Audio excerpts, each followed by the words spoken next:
అందరికీ శనార్థులు ఎట్లున్నారు? నేనైతే మస్తుగున్నా. ఇలా మీకు కొన్ని గమ్మత్తైన ముచ్చట్లు పట్టుకొచ్చిన గవేందో సూత్రు పారి.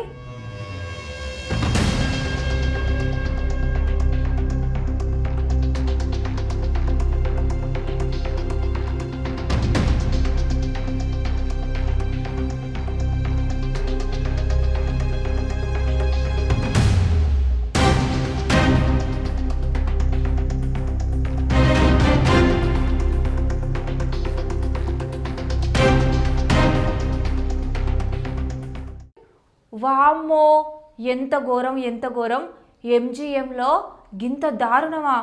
గీ ఖమ్మంలో కాంతారావుకు గుండెపోటు అచ్చుడుతోటి శుక్రవారం దవాఖానకు తీసుకుపోతే పొద్దుకేయాల చచ్చిపోతే గా మృతదేహాన్ని బయటికి అద్దు అని గడున్న సిబ్బంది ఆపిర్రంట.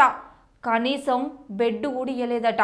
ఇక చేసేదేం లేక వాళ్ళింటోళ్ళే గా మృతదేహాన్ని మోసుకుపోయి అంబులెన్స్లో వేసిరట. గింత మానవత్వం లేని మనుషులని గక్కడ సిబ్బంది మీద గా దవాఖాన మీద గీ ముచ్చట తెలిసిన వాళ్ళందరూ మస్తు గరమైతురుల్లా.